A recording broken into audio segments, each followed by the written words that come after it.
여러분 지금 다윗과 사울의 두 사람의 문제를 우리가 그냥 흥미롭게 바라보는 것만이 아닙니다. 그 사이에 하나님께서 어떻게 일하시는지를 보고 있고요. 또 하나님께서는 어떤 사람을 들어 쓰시고 있는지, 그리고 하나님께서 이 두 사람들을 향한 우리의 삶의 하나의 어떤 또 본이 되게 하여 주시고, 그리고 하나의 어떤 거울이 되게 하시는 그런 기회를 삼게 하시는 것도 지금 동시대를 살고 있는 지금 우리에게도 은혜가 되면 좋겠습니다. 여러분 다윗과 사울, 사울과 다윗 두 사람이 정적인 것처럼 라이벌인 것처럼 보이지만은, 그러나 그것은 인간의 눈이지 하나님은 이미 다윗을 내 마음에 합한 자다, 내가 이를 왕으로 세울 것을 결정하신 것입니다. 작정하셨습니다. 결국은 하나님께서 하신 대로, 그리고 하나님께서 이루실 것들을 그냥 이루어지는 것입니다. 그 하나님의 생각을 읽을 수 있어야 되고, 하나님의 그 뜻을 따라갈 수 있는, 또한 뭐랄까요, 영적인 어떤 그 지혜가 필요한 대목인데, 그 대표적으로 요나단을 들 수 있습니다.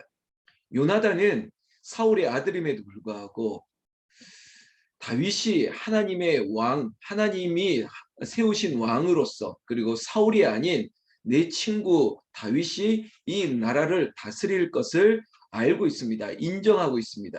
그리고 그냥 알고 인정할 뿐만 아니라 적극적으로 아버지 사울이 다윗을 죽이려고 하는 일에도 친구 다윗을 도와주고 있는, 끝까지 도와주고 있는 그 의리라고 할까요? 친구의 우정이라고 할까요? 아니, 하나님의 뜻이 무엇인지 알기 때문에 하나님의 뜻대로 순종하고 있는 요나단의 모습을 볼 수 또한 있습니다.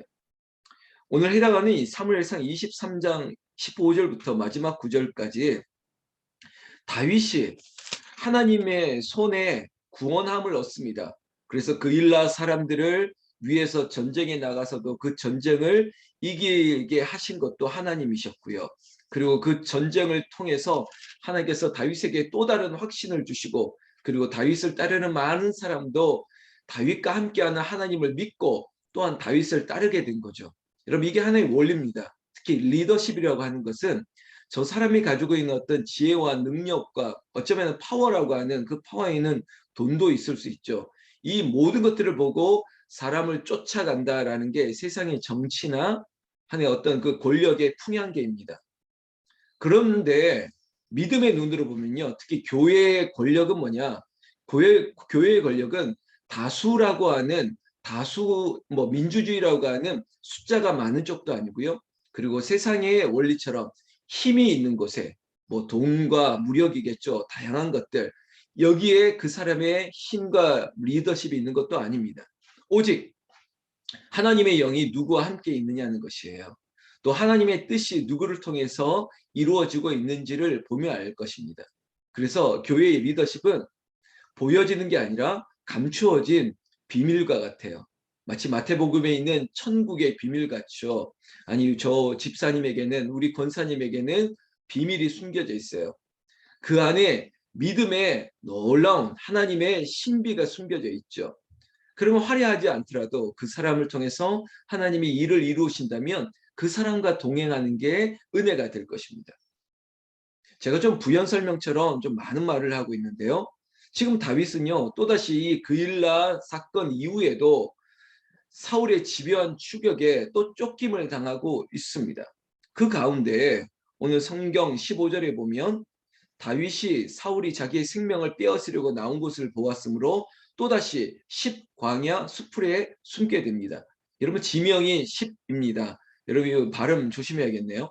이 광야에 숨어 있는데 사울의 아들 요나단이 그 십광야 수풀에 찾아옵니다. 그러니까 요나단은 늘 다윗의 뭐죠? 그 뭐 삶의 궤적을 추적하는 것처럼 지켜주고 도와주고 싶어서 그의 삶을 보고 있는 것이죠. 그런데 요나단이 다윗에게 이렇게 축복하고 이렇게 격려하고 있습니다.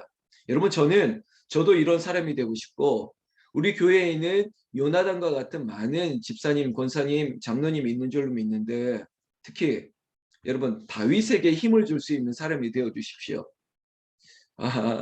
저에게 이런 말을 해주시는 분이 있기를 원합니다. 물론 제가 사울과 같을 때는 저에게 뜨끔한 지적을 해주셔야겠지만, 여러분, 하나님 뜻이 담임 목사에게 있다는 것을 알 때 가장 힘들고 어렵고 제가 쫓김을 당하고 영적 마치 어떤 프레스를 당할 때 요나단이 와서 이렇게 말씀해 주셨으면 좋겠습니다. 16절 후반절. 그에게 하나님을 힘있게 의지하게 하였는데 라는 거죠. 여러분, 여기에는 말과 행동이 있었을 것입니다. 여기까지 찾아온 거 보니까 이렇게 말하고 있는 요나단, 다윗에게 내 아버지 사울이 너를 쫓아오고 네가 이렇게 수풀에 십광야 수풀에 숨어 있어도 하나님을 힘있게 의지하라는 거예요. 이런 거 아닙니까? 목사님, 하나님을 의지하지만 하나님을 의지하세요. 목사님, 하나님께 함께 하십니다. 오히려 목사보다 더 큰 믿음이 있는 분들이 있는 거예요. 두려워하고 현실적인 어떤 고민 앞에 있는 목사에게 찾아와서 목사님, 하나님만 의지하면 돼요. 사람 보지 마십시오. 그 사람이 교회를 하는 게 아니에요. 하나님이 하십니다.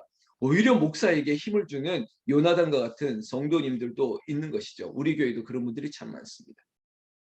17절에 보니까 요나단이 그에게 이르기를 두려워하지 말라. 지금 다윗은 두려워했다는 것입니다. 성도 여러분, 다윗도 두려워했어요. 다윗도 마음이 이렇게 저렇게 왔다 갔다 합니다. 그일라에서 큰 승리를 거두고 하나님께서 구원해 주셨다는 은혜를 받아도 다윗은 또 두려워할 때가 있다는 것입니다. 여러분, 엘리야도 우리와 성정이 같은 사람입니다. 여러분, 다윗이 늘 하나님의 은혜 가운데 충만했던 거 아니에요. 두려워 떨 때도 있고요. 다윗은 나중에 많은 실수도 했었습니다. 그러니까 나와 똑같아요. 나도 이렇게 두려울 때가 있습니다. 나도 도망갈 때가 있습니다. 나도 실수하고 넘어질 때가 너무나도 많습니다. 지금 다윗은 사울에게 두려워하고 있습니다. 그때 하나님의 위로, 마치 성령의 위로가 이 요나단처럼 역사하는 거예요. 성령이 뭐라고 합니까? 우리에게 말할 수 없는 탄식 가운데 있을 때 와서 말씀하여 주시죠. 그리고 마땅히 우리가 할 바를 알게 해주시는데 요나단은 그 역할을, 성령이 하시는 역할을 하는 것 같다는 거죠. 다윗에게 와서 두려워하지 마세요. 두려워하지 마세요. 그리고 구체적인 얘기를 합니다. 내 아버지 사울의 손이 너에게 미치지 못할 것이라는 겁니다. 여러분, 너무 구체적이죠. 어떠한 힘과 권력과 당신을 향한 공격이 미치지 못할 것이다. 이것이 요나단의 말씀이에요. 그리고 미래적인 소망까지 안겨주고 있습니다. 17절 중반절에 보면 너는 이스라엘 왕이 되고 나는 너의 다음이 될 것을 내 아버지 사울도 안다, 이겁니다. 이거 보세요. 이게 구체적인 적시된 말인데 앞으로 왕은 너야. 나도 너의 다음이 될 거야. 그리고 여기에 중요한 말. 내 아버지 사울도 사실은 그 사실을 알고 있어. 그게 두려워서 너를 죽이려고 하는 거야. 이거 갑자기 역전되는 말 아닙니까? 네가 두려워할 필요가 없다니까.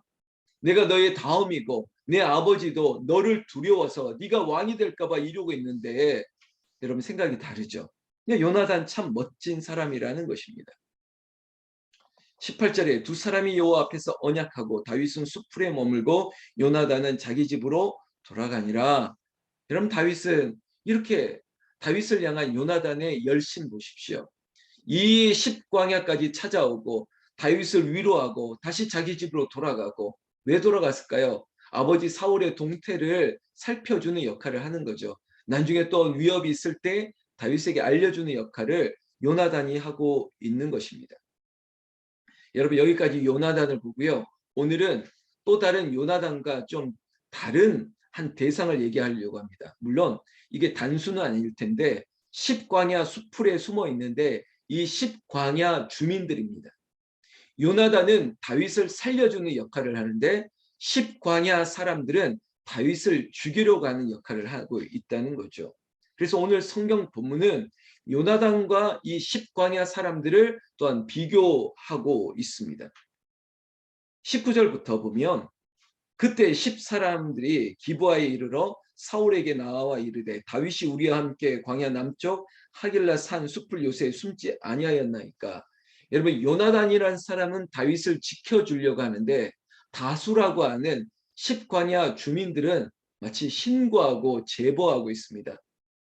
고자질하는 것처럼 사울에게 와서 당신이 쫓고 당신이 죽이려고 하는 다윗이 마침 우리 동네, 우리 산에 수풀에 숨어 있는데 이걸 제보하고 있는 거죠. 왜 그랬을까요? 여러분 지금 이 십광야 사람들은 아주 권력의 풍향계가 되어서 줄을 잘못 서고 있는 것입니다. 그러니까 영적으로 보지 않고 그저 권력은 보이는 것에 있다고 생각하고 사울에게 줄을 대고 있는 것이죠. 그런데 21절 사울마저 아주 착각하고 있습니다. 저들을 향해서 십광야 사람들을 향해서 너희가 나를 긍휼히 여겼으니 여호와께 복받기를 원하노라. 함부로 이렇게 말하면 안 되죠. 여호와의 이름을 망령되이 일컫는 것입니다. 하나님이 원하시지 않은 일임에도 불구하고 마치 하나님이 하시는 일처럼 위장하고 있는 것이죠. 여러분 이런 경우들이 교회 안에도 있을 수 있고요. 우리 신앙생활에 있어서도 합리화하려고 할 경우가 많습니다. 우리가 이렇게 하는 것은 하나님의 영광이야. 하나님의 뜻이야. 우리가 이렇게 하는 것이 하나님께 복받는 길이야. 그거 도대체 누구의 말입니까? 누구의 기준입니까? 제가 어제 어떤 이미지 하나 찾아서 덧붙여 드렸죠. 소나무 향기에. 돌다리도 묻고 기도해야 되는데 정말 하나님의 뜻인지 물었는지 여러분 우리는 알지만 사울 그렇지 않았던 사람입니다. 이미 하나님이 떠나고 악한 영이 지배하고 있는 사울에게 어디 하나님의 이름을 들먹입니까? 십광야 사람들의 이 나쁜 짓을 향해서 여호와께 복받기를 원하노라 이렇게 말할 자격이 사울에게 있습니까? 그리고 정말 십광야 사람들이 여호와 복받을 행동을 하는 겁니까? 절대 아니죠. 하나님이 세우신 다윗을 해하려고 하고 그를 밀고해서 죽이려고 하는 일에 동조하고 있는 십광야 사람들이 여호와의 복을 받는다고요? 천만에. 22절 사울은요 이 십광야 사람들을 계속 나쁜 행동에 유인하고 있습니다. 이런 거 좀 밀고 하라고 앞으로 계속 지켜보고 있어서 뭘 하는지 뭐 하는지 나에게 보고하라는 것입니다. 이러한 위기가 지금 다윗에게 닥쳤습니다. 여러분 다윗은 알고 있었을까요? 요나단의 도움을 받지만 지금 십광야 우리가 지금 숨어있는 이 모든 비밀을 알고 있는 사람들이 이미 사울과 내통하고 있는 거 이런 거 알고 있었을까요? 모를 겁니다. 그럴 때 사울이 마치 치명타를 날리기 위해서 25절 좀 내려가면요. 후반절에 다윗이 바위로 내려가면 마온 황무지에 있더니 사울이 듣고 마온 황무지로 다윗을 따라가서는 이제는 어디에 있다는 것을 밀고 해주는 십광야 사람들의 정보를 따라서 이쯤이면 되겠다라고 하는 곳으로 마치 잡으러 가고 있는 대목입니다. 그리고 26절 후반절에 보십시오. 다윗과 그의 사람들을 에워싸고 잡으려 함이었더라. 분명한 목적. 이제는 잡았겠구나. 이제는 끝났다라고 하는 마치 우겨싸 버리고 있는 것이에요. 사랑하는 성도 여러분, 오늘 마지막 은혜입니다. 우리가 상대에게 적들에게 우겨쌈을 당할지라도 이 위기 마치 사마리아 성을 포위하고 있는 아수르나 그리고 예루살렘 성을 포위하고 있는 블레셋 군대가 우리를 완전히 옥죄고 있더라도 여기서 우리를 건져 주실 수 있는 방법은 인간적으로는 없습니다. 지금도 사울의 군대가 다윗을 완전히 에워싸 버렸습니다. 여러분 이 위기를 어떻게 하면 좋겠습니까? 그때 하나님이 역사를 움직이시는 거예요. 하나님께서 만물의 주인 되시기 때문에 이 상황을 완전히 전세를 뒤엎을 하나님의 방법이 나오는데 27절부터 보시면 전령이 사울에게 와서 이르되 급히 오소서 블레셋 사람들이 땅을 침노하나이다. 여러분 지금 일전을 완전히 에워싸서 총공격해서 잡아버리면 되고 죽여버리면 되는 이 결정적인 순간에 갑자기 전령이 나타났습니다. 이게 뭡니까? 이게 바로 하나님의 일이라는 거예요. 마치 세계사를 움직이는 것처럼 저쪽에 있는 어떠한 세력을 통해서 이쪽 세력을 무찌르는 제가 표현하기는 EJ 같아요. 저 오랑캐를 들어서 오랑캐를 무찌르는 것처럼 하나님께서는 블레셋 사람들을 들어서 지금 사울의 군대를 흐트러뜨리고 있는 것이죠. 그러니까 블레셋이 쳐들어오니까 지금 급하니까 이 군대를 여기에 주둔할 수 없으니까 지금 이쪽으로 옮겨야 됩니다라고 하는 상황, 전세를 누가 만들었느냐? 하나님이 만들었다는 것이죠. 28절. 여러분 사울이 얼마나 권력에 예민한 사람입니까? 그리고 여론의 인기를 듬입어야 되고 내가 지금 누리고 있는 이 왕권을 이어가려면 이 싸움을 옮겨야 되는 상황이 됐던 거죠. 28절. 이에 사울이 다윗 뒤쪽 길을 그치고 돌아와 블레셋 사람들을 치러 갔으므로 이겁니다. 이거. 하나님께서 블레셋을 통해서 사울을 옮겨 놓으신 것이라는 것입니다. 사랑하는 여러분, 이러한 역사가 하나님의 일이라면 우리의 인생 가운데도 하나님께서 아주 기가 막힌 사건과 사람과 어떤 일을 통해서도 하나님의 자녀를 붙들어 주시는데, 사랑하는 성도 여러분, 여러분들의 삶의 자리를 하나님께서 지켜주시고 우리의 대적이 우리를 완전히 치려고 할 때 그때 이 대적을 멀리 떨어뜨릴 수 있는, 우리에게 원수를 멀리 떨어뜨릴 수 있는 그런 은혜가 하나님을 통해서 나타나길 원합니다. 여러분들 짓누르는 대상이 뭔지 모르겠습니다. 그 사람이 뭔지 모르겠습니다. 상황이 뭔지 모르겠습니다. 근데 이게 좀 분리되었으면 좋겠어요. 지금 나에게서 좀 떨어졌으면 좋겠어요. 근데 그걸 누가 해주시냐? 하나님이 하신다는 거예요. 근데 여러분 그냥 지나칠 수 있는데 28절에 보면 하나님께서 지금 블레셋을 통해서 사울을 다윗에게 떨어뜨려 주셨지 않습니까?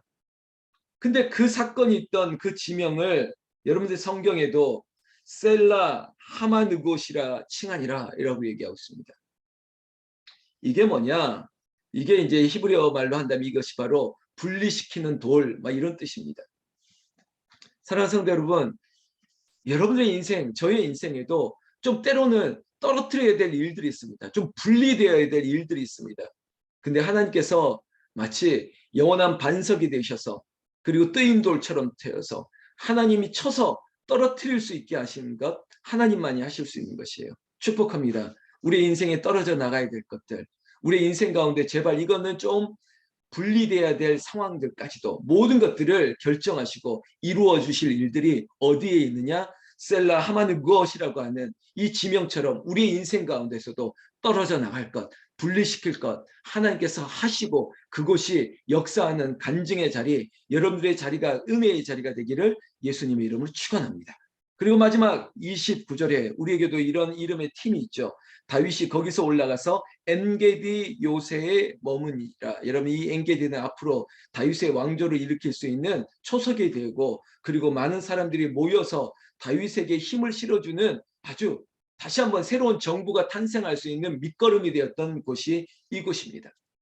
우리의 인생 가운데도 하나님 다시 한번 이 위기를 이기고 다시 위기를 치고 일어날 수 있는 그런 하나의 터닝 포인트, 그런 기착점들이 있었으면 좋겠습니다. 사랑하는 성도 여러분, 우리에게 요나단이 있었으면 좋겠고요. 10사람들처럼 권력의 앞에 쫓아가지 아니하고 하나님을 의지하는 요나단.